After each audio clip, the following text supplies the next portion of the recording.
speech appealed to the German people. Germany was a place of economic and social turmoil. Looking for a new leader to revive their nation, they turned to one of the biggest war heroes of their time.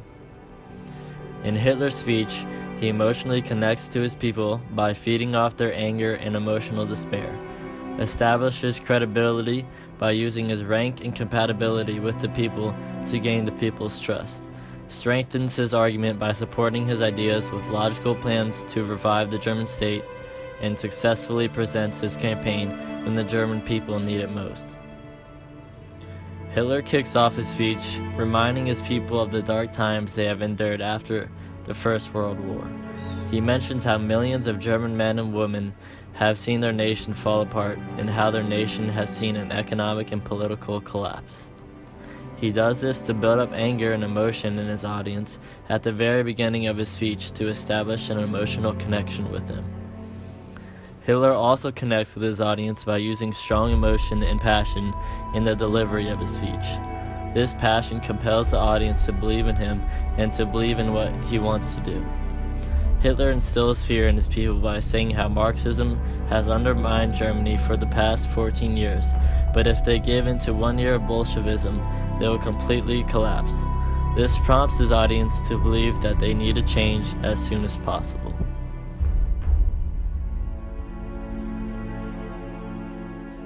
Hitler uses his rank and recognition to gain trust from his people.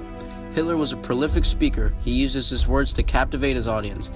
He's quoted saying, "The task before us is the most difficult, which has faced German statesmen in living memory, but we all have unbounded confidence. For we believe in our nation and its eternal values. Farmers, workers, and the middle class must unite to contribute the bricks wherewith to build a new reign." In this quote, he approaches his people as someone who is not insane, someone who is like any ordinary citizen of Germany. He gains the trust of the common folk. His compatibility is on the same level, which really helps to establish his credibility. He is also quoted saying, he wishes to base the education of German youth on respect for our great past and pride in our old traditions. He makes it so the youth and education becomes one of his highest highlighted points. He does not mention government policy until the end of his speeches. This makes him viewable to his people as compassionate. People trust someone who is going to put their youth first. The people feel that if someone with known success can do anything right, at least the future of Germany, referring to the youth, will be in good hands. He uses religion to gain trust as someone with common beliefs amongst his people. The people see him as ordinary and nothing else. Ordinary yet successful, not a new stranger that wants to serve severe reform. He finds things people are concerned with and talks about those things, about what he would do to improve the situation. He gains the people's trust, which is another great example of his high level of credibility. He uses his government policies and suggestions in a way that makes it seem beneficial to the everyday person. Like farmers, for example, he says that his new policies will help the agriculture. Trust is already installed from his time as someone just like any of these people, but now he is addressing issues that really matter to the public, which boost not only his self-esteem, but gains the audience's eye. He uses his economic background and education to persuade his people that everything he does will be in the right direction. The people who are fairly uneducated see him as someone who is not only educated, but has been previously successful. The people realize at this point in time anything would be good for the economy, and Hitler seems to be the answer, all because of his ability to put himself on the same level of his people. Hitler's logistic approach and appeal to the German people is arguably one of the most convincing strategies within the whole speech. Hitler begins his speech with the demise of Germany, saying that due to their failures of upholding their ancestors' values, their God, or Almighty as he calls him, has abandoned them, leaving them to fend for themselves. For a leader to get up and tell his nation that God has abandoned them because of their own mistakes leads them to wonder what they can do to fix it.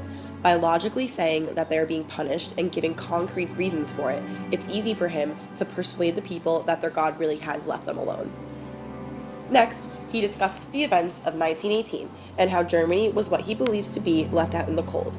He talks about how the isolation from the rest of the world has left them without equality and now that they need to take it back. He's telling the German people that they are being mistreated instead of explaining why the events of 1918 left the relationships with the rest of the world this way. While omitting this information to the German people, the logical approach is letting them know that while the rest of the world may treat them poorly, their Chancellor, Adolf Hitler, is on their side and willing to fight for them.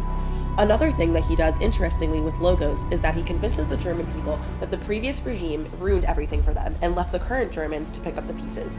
His most influential line in this part is, "It is an appalling inheritance for which we are taking over." At first, it's difficult to see how powerful this is. However, when you convince a group of people that their problems aren't their fault, but in fact left from previous generations, it will make them agree that change needs to be made. Hitler's whole approach is blaming the previous regime, therefore convincing society that drastic action must be taken. However, the only facts he really interjects into this is how Germany's been isolated after World War II. On the second page of his speech, Hitler gives a list of statistics of things that have been ruined by the previous regime while proposing his 4-year plans. This includes saving the German worker by a massive and comprehensive attack on unemployment. In 14 years, the November parties have ruined the German farmer. In 14 years, they have created an army of millions of unemployed. The national government will carry out the following plan with iron resolution and dogged perseverance. Within 4 years, the German farmer must be saved from pauperism. Within 4 years, unemployment must be completely overcome. Parallel with this, there emerges the prerequisites for the recovery of the economy. When he says that they created an army of millions of unemployed, it can be drawn from the previous paragraph that he's talking about the previous regime. His blame of the unemployment in Germany sounds logical to the people, and his concrete plan, with very few legitimate courses of action, seems satisfying because if you give people a solution to unemployment, they're going to eat it right up. His final point in his speech is that the Germans needing to get as far away from communism as possible.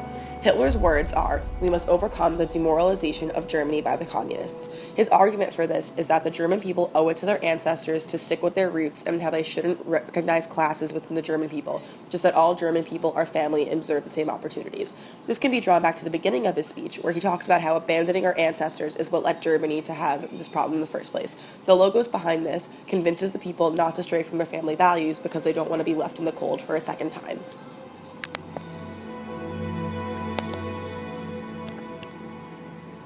After World War I, Germany was not a good place to live. They were struggling socially and economically. Before the Nazi Party took power, the Marxist Party led the nation for 14 years. In Hitler's speech, he talks about how the Marxist Party hadn't been able to improve Germany's situation after World War I. He then promises that the Nazi Party will be able to improve Germany's situation in just 4 years. This promise came to the desperate people of Germany at a perfect time. Adolf Hitler was a well-known war hero, and the fact that he was coming into politics with sound ideas that were meant to improve the German state made a lot of people hopeful. With this hope, the people of Germany began to look at Hitler as a savior. Hitler's timing couldn't have been any better. He gave hope to the German people when they needed it most. This is an example of how Hitler used Kairos effectively in order to gain power. The stasis points he used the most to get his ideas across were cause and effect. Hitler specifically talks about his cause, him having power and his new ideas, and then talks about the positive effects that would come with the Nazi Party being in power, such as an economic turnaround. Hitler's ultimate goal of the speech was to get people to accept his political ideas. His ultimate goal was in fact achieved by the fact that he was voted Chancellor. Although nowadays Hitler is not considered a good person, he is still considered one of the most effective and best speakers in history.